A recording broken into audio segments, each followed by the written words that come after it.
After the Battle of Plassey, Robert Clive appointed Mir Jafar as the Nawab of Bengal. In exchange, the British worked out certain treaties with Mir Jafar. কতগুলো চুক্তি করলো তারা মির জাফরের সঙ্গে।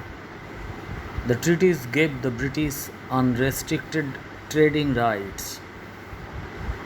তারা ব্যবসা করবে এখানে, তাতে কোনো রকম রেস্ট্রিকশন বিধিনিষেধ চলবে না। They also got rights to mint money. টাকা ছাপানোর, মুদ্রা ছাপানোর অধিকারও তারা পেল। তোমাদের নিশ্চয়ই মনে পড়বে যে এর আগে জগৎ শেঠ মুদ্রা ছাপানোর অধিকার পেয়েছিল। The Jamindari of 24 Parganas district and the revenue collected from there was given to the company to meet its military expenses.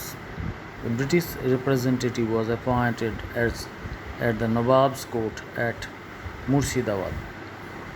এরপরে নবাব যাতে বেচাল না হয়, যাতে আবার সিরাজউদ্দৌলার মতন ব্রিটিশ বিরোধী নাও হয়ে ওঠে, সেইটা মাথায় রেখে ব্রিটিশ ইস্ট ইন্ডিয়া কোম্পানি করলো কি, তাদের একজন ব্রিটিশ প্রতিনিধি নবাবের দরবারে মুর্শিদাবাদে থাকবে ঠিক করে দিল। The Nawab lost all rides over Calcutta. কলকাতার থেকে সমস্ত অধিকার হারালো নবাব। Instead of cooperating with the Nawab, the company was engaged in the relentless collection of wealth. একদম প্রকারান্তরে লুটপাট, প্রচুর ট্যাক্স আদায় করছে, প্রচুর সম্পদ আদায় করে নিচ্ছে নবাবের সঙ্গে সহযোগিতা না করে। The British had received 1,77 lakhs of rupees as compensation on the excuse of Siraj's attack upon Calcutta. যে সিরাজ কলকাতা আক্রমণ করেছিল, তখন আমাদের অনেক ক্ষতি হয়েছে, সেই ক্ষতিপূরণ তোমাদের দিতে হবে 1,77,00,000 টাকা। তখনকার দিনে 1,77,00,000 টাকা মানে আজকের দিনে কয়েক হাজার কোটি টাকা। The company's senior officials, including Clive, had acquired a huge amount of personal wealth from Mir Jafar. নতুন যে নবাব Mir Zafar,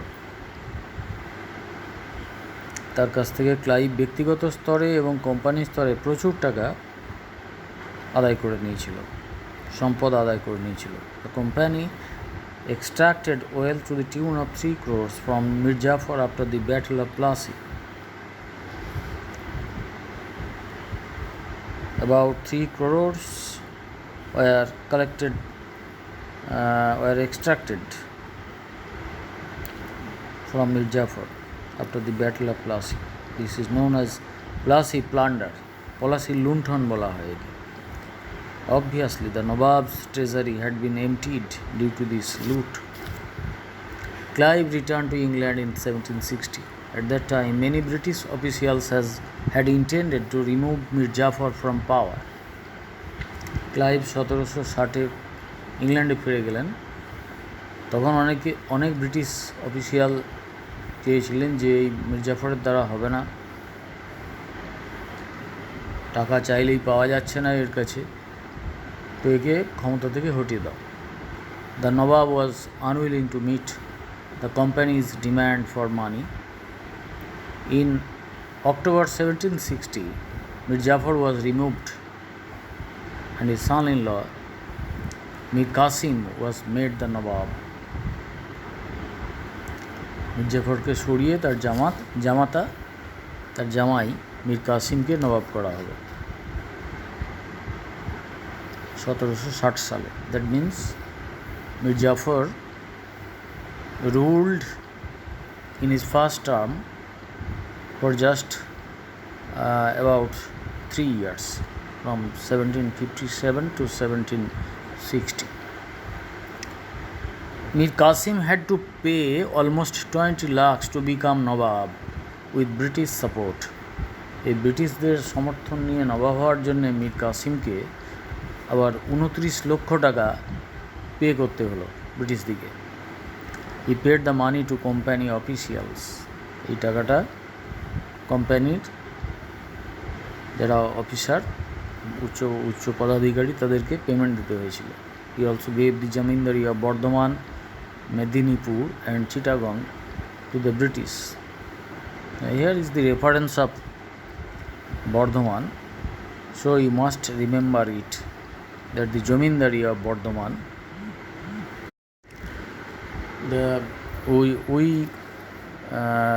the Jomindar of Bardhaman, that is the Samanto of Bardhaman, is called the Maharaja, Bardhamaner Maharaja.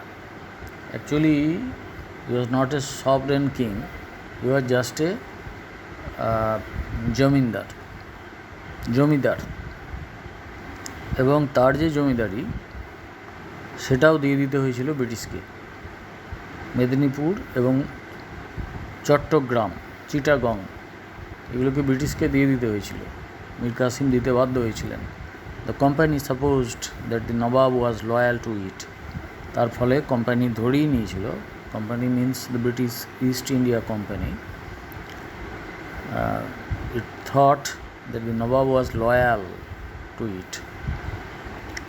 Loyal মানে বিশ্বস্ত। The company was proved wrong, কিন্তু কোম্পানির এই ধারণা ভুল প্রতিপন্ন হলো। Mir Qasim chose Munger instead of Murshidabad as the capital of Bengal. Mir Qasim কী করলেন, তিনি স্বাধীন চেতা ছিলেন, এই মির্জাফরের মতন ব্রিটিশদের হাতের পুতুল হয়ে থাকতে চাননি। মুর্শিদাবাদ যদি রাজধানী থেকেই যায় আগের মতন, তাহলে সেখানে ব্রিটিশের খবরদারি থেকেই যাবে। সেই কারণে তিনি ঠিক করলেন যে বিহারের মুঙ্গের বলে জায়গা আছে, সেই জায়গায় রাজধানী স্থানান্তরিত করা হবে।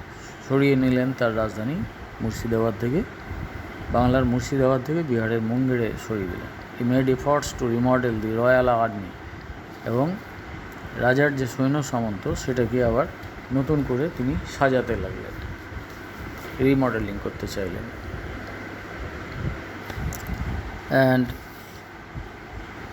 হি kept distance from Jagat Seth,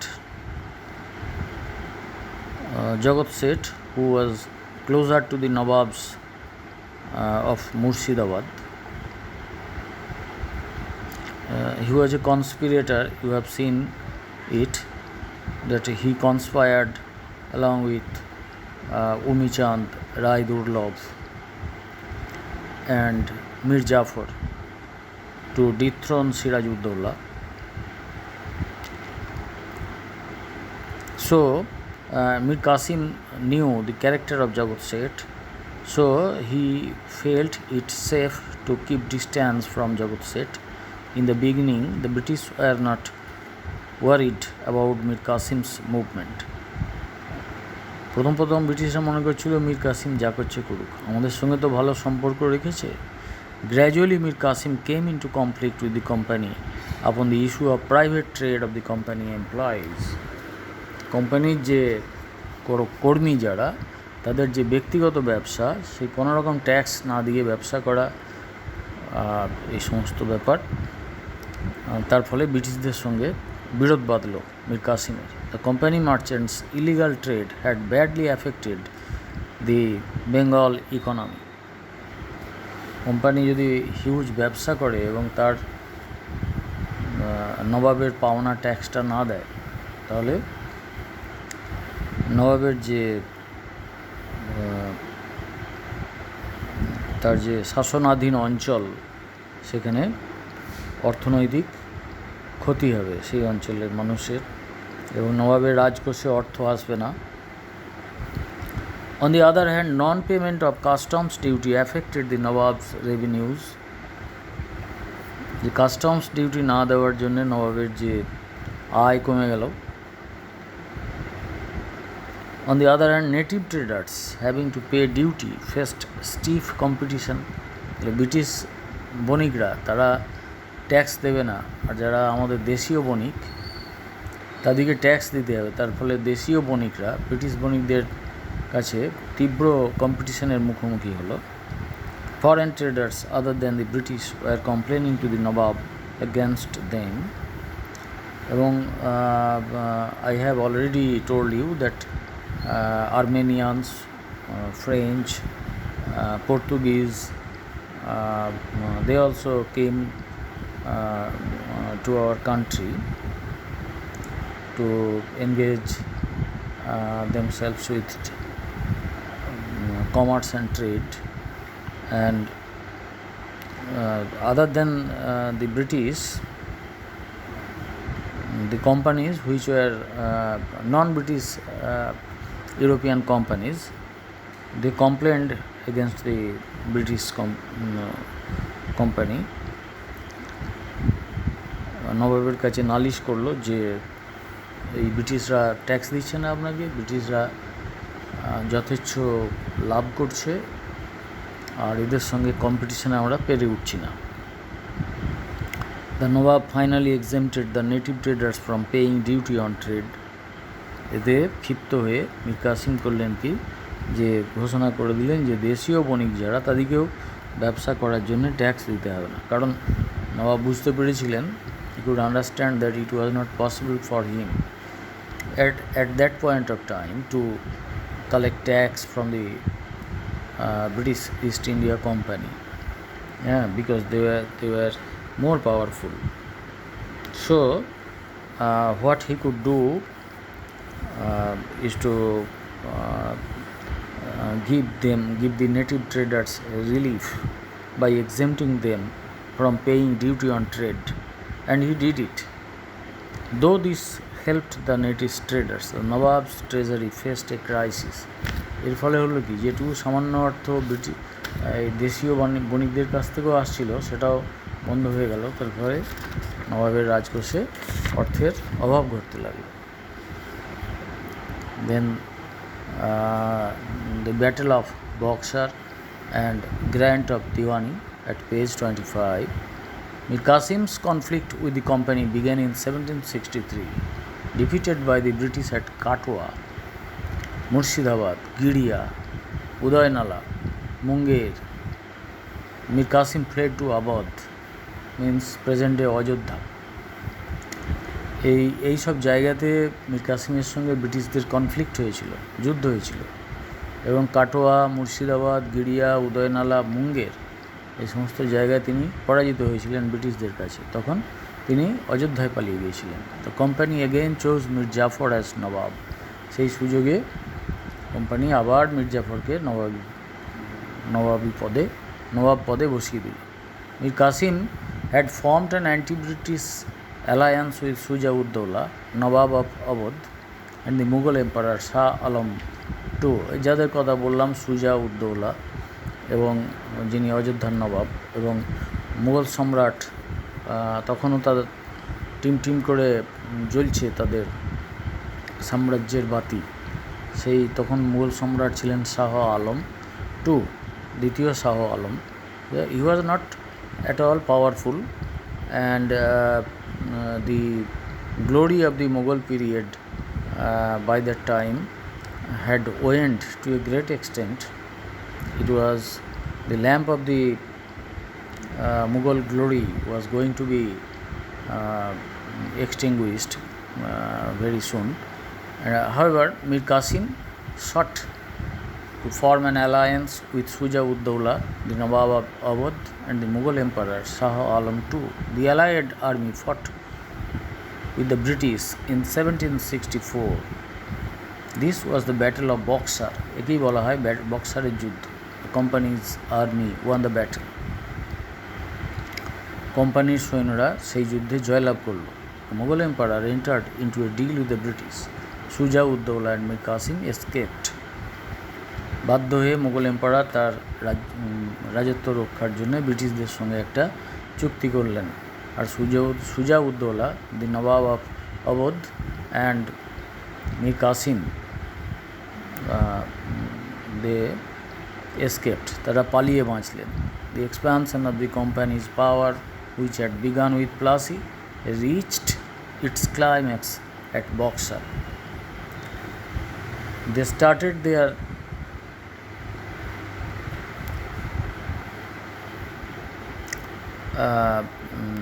they started forming their empire with the Battle of Plassey, and this and the power of the company reached its highest level at Buxar after defeating Mir Qasim. They became more powerful. The company firmly established its political and economic control over Bengal. Now they are the actual rulers. They established their political and economic control over Bengal. With the defeat of Ajodha's ruler, the company could expand its power all over North India. অযোধ্যার যিনি শাসক তাকে হারিয়ে দিলেন সুজা-উদ-দৌলাকে, অ্যালায়েন্সকে হারিয়ে দিলেন, যে মুঘল সম্রাট, অযোধ্যার নবাব এবং মীর কাসিম তিনজনের যে যৌথ বাহিনীকে হারিয়ে দেওয়া হলো, মানে সুজা-উদ-দৌলা হেরে গেলেন। তখন গোটা উত্তর ভারতেই কোম্পানি তাদের রাজত্ব বিস্তার করে নিতে পারত।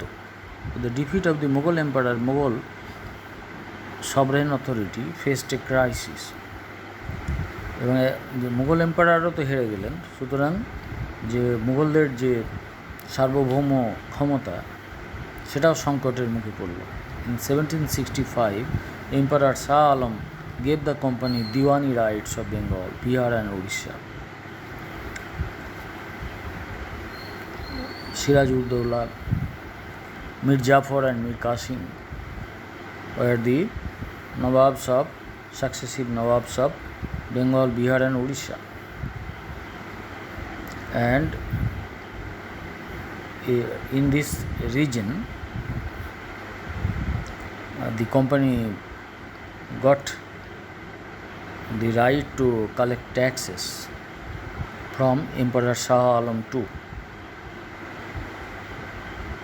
And you in your book in the middle you see a scene where Robert Clive is seen receiving the Diwani rights from Shah Alam II, and this is a painting, of course, because photography was not introduced, was not invented at that time. This was a painting by Benjamin West in 1818. Diwani rights and the dual government. Now what happened? The most important outcome of the Battle of Buxar was the acquisition by the British of the Diwani rights, and Lord Clive returned to Bengal in the middle of 1765. Mir Jafar had died. His son Najam-ud-Dowla was the new Nawab of Bengal. Clive was interested in increasing the advantages gained from Buxar war.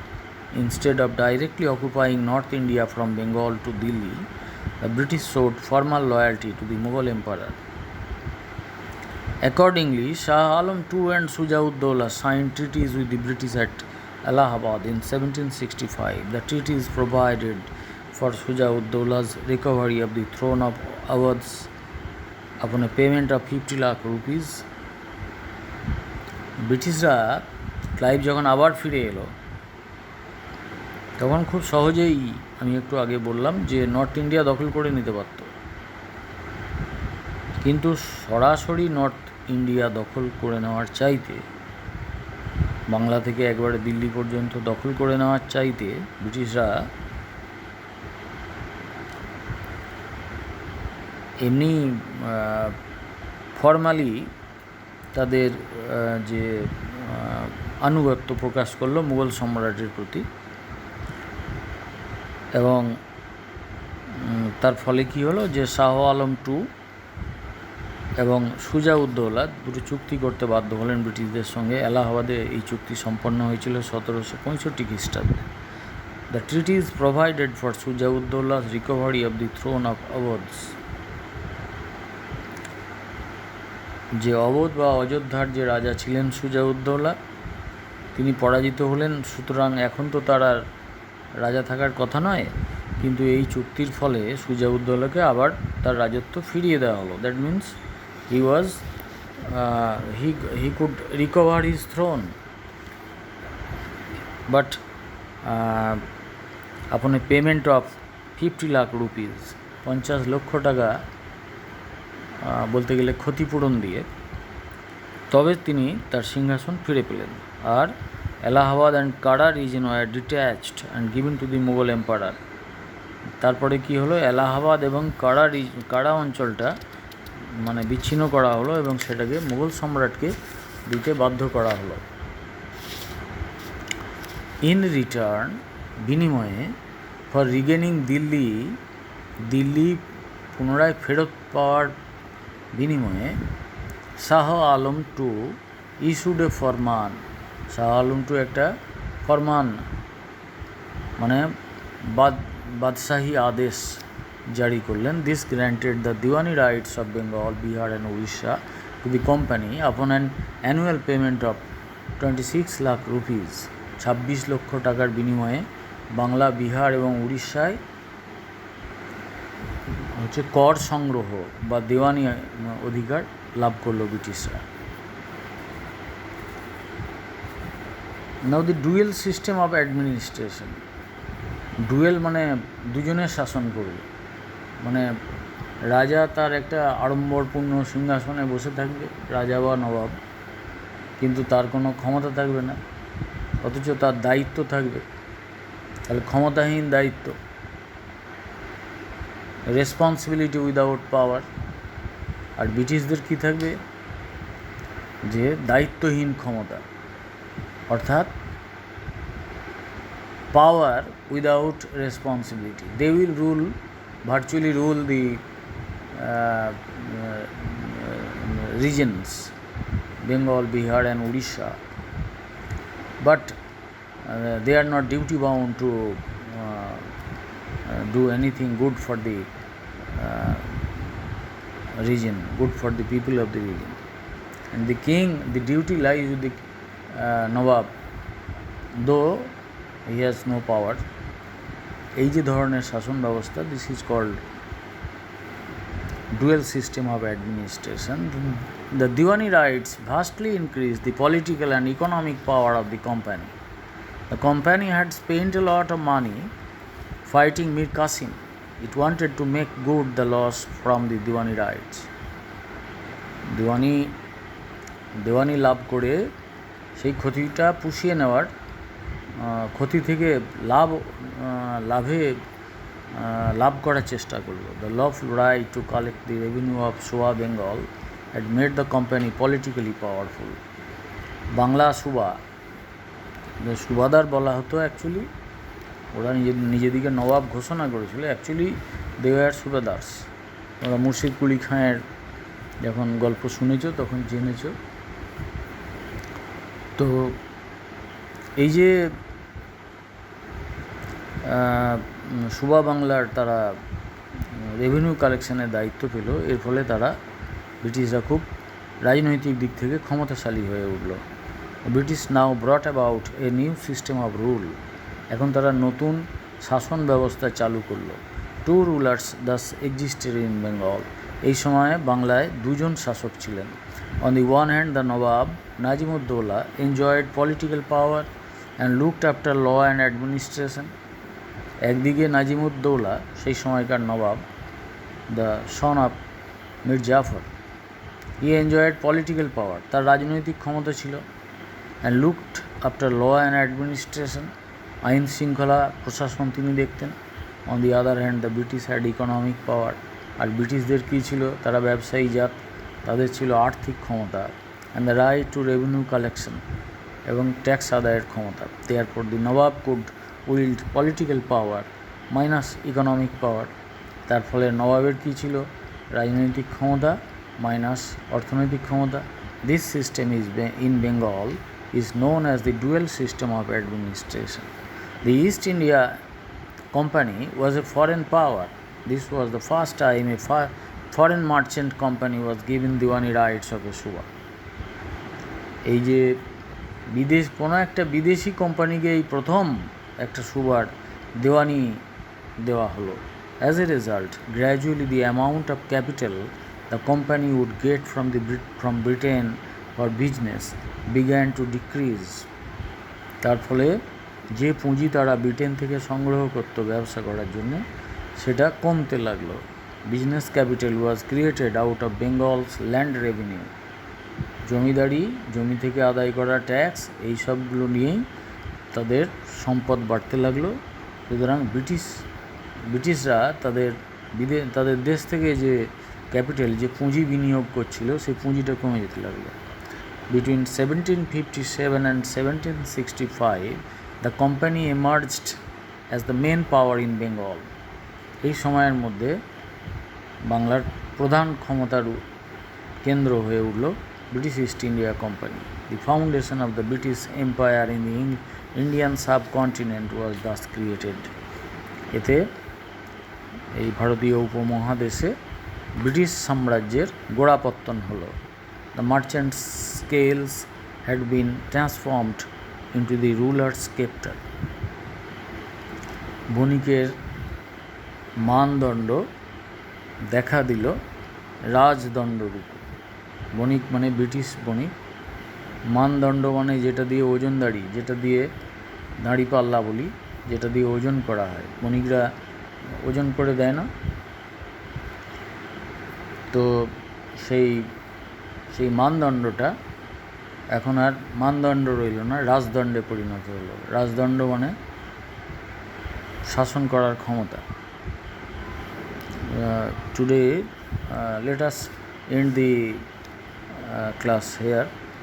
In the next day we will know about the famine of 1770 AD, that is 1176 বঙ্গাব্দ। একে বাংলায় বলা হয় 76-এর মন্বন্তর। এর কারণ, এর ফলাফল সবটা আমরা নেক্সটে জানব।